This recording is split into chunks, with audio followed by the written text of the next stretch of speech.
Je me présente, Barthélémy Nézine, étudiant en Master 1 en langue française, spécialisé en linguistique. Aujourd'hui, sous la direction de Dr Barli pour la matière d'analyse du discours, on va plonger dans l'univers fascinant de la littérature et explorer deux concepts clés, la polyphonie et l'intertextualité. On va s'intéresser particulièrement à la façon dont ces concepts s'appliquent à la création littéraire. On va voir comment un texte peut s'inspirer d'un autre, comment il peut reprendre des éléments, des thèmes, des personnages pour créer une nouvelle œuvre qui dialogue avec son modèle. Mais ce n'est pas tout. J'ai pris le soin et l'ambition également de créer une histoire inspirée par un roman célèbre, une histoire qui fera écho à ce dernier, mais avec un nouveau personnage et une nouvelle perspective. Et j'ai envie que je vous donne la possibilité de donner en commentaire de quelle œuvre je fais écho. Alors, restez bien avec moi jusqu'à la fin. La polyphonie. La polyphonie, telle que définie par Mikhail Bakhtin, est un concept fascinant qui nous invite à voir la littérature comme un dialogue incessant. Imaginez un texte comme une scène de théâtre où plusieurs voix s'expriment, chacune avec son propre point de vue, ses propres convictions et ses propres intentions. C'est cette multitude de voix qui crée la richesse et la complexité d'une œuvre. Prenons l'exemple de la mise en abîme, un procédé littéraire qui consiste à insérer un récit dans un autre récit. On peut penser au roman dans le roman, au théâtre dans le théâtre, ou même un personnage qui raconte une histoire à un autre personnage. La mise en abîme crée une sorte de réflexion de récit principal, un miroir qui permet de voir l'histoire sous un autre angle. La polyphonie se retrouve également dans cette mise en abîme, car chaque récit, chaque niveau de l'histoire porte en lui une voix différente. Le lecteur est alors confronté à une multitude de perspectives, de points de vue et qui s'entrecroisent et se confrontent. Vous allez me demander alors, mais comment trouver cette polyphonie? C'est là que l'inférence entre en jeu.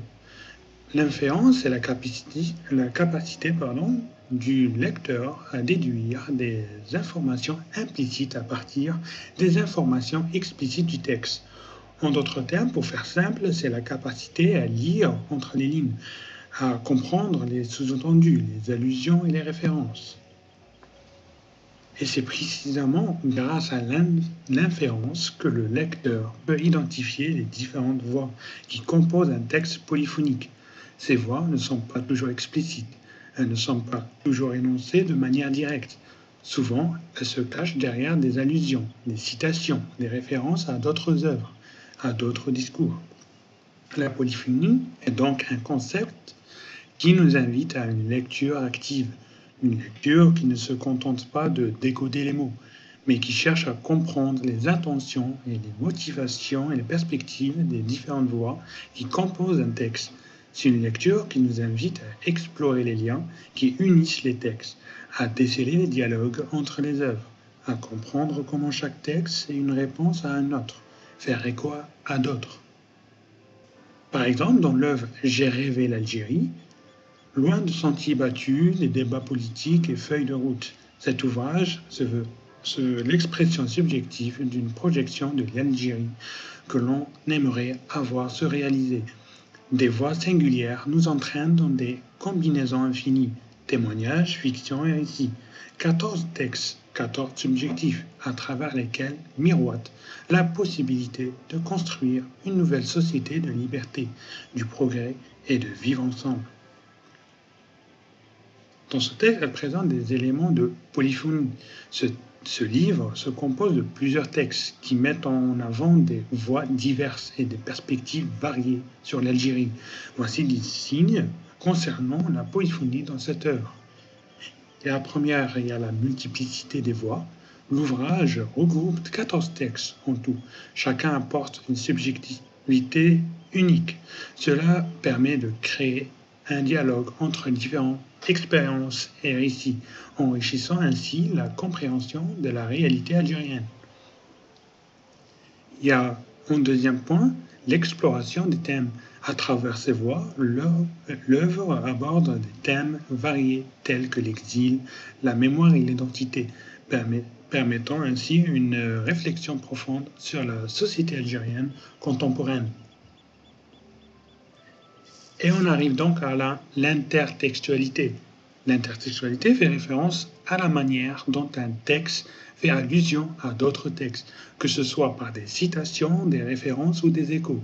C'est l'idée que tout texte est en relation avec d'autres textes. Elle enrichit la compréhension d'un texte en établissant des liens avec d'autres œuvres, permettant ainsi une lecture plus profonde et contextuelle. Exemple, un auteur peut citer un poème célèbre dans son roman, ce qui crée un dialogue entre les deux œuvres et invite le lecteur à réfléchir sur les thèmes communs.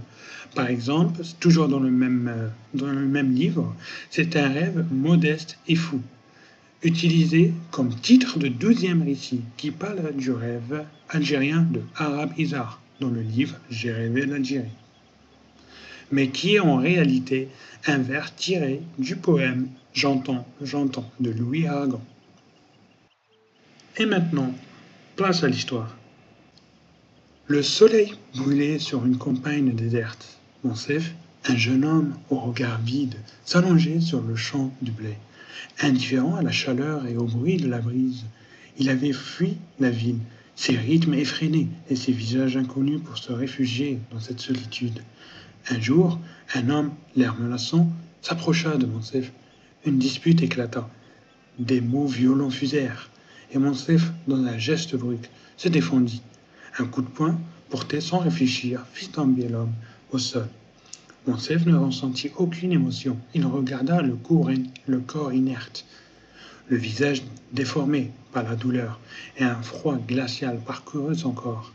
Il avait commis un acte irréversible, un geste qui le séparait à jamais du monde des hommes. Le procès fut rapide et expéditif. Les accusations pleuvaient, mais Monsef restait impassible. Il écoutait les paroles accusatrices sans broncher, incapable de comprendre la fureur et la condamnation qui le frappaient. « Il y a un étranger parmi nous, » murmuraient les jurés. « Il ne ressent aucune émotion, il ne comprend pas les règles de notre société. » Les années passèrent, et Monsef resta enfermé dans son silence. Il ne cherchait pas à communiquer, ne s'intéressait à rien. Il vivait dans un monde intérieur, un monde vide et sans couleur. Un jour, un nouveau gardien arriva à la prison. Il était différent des autres. Un homme à l'air doux et à l'écoute. Il s'approcha de lui, sans le forcer, et lui proposa un livre.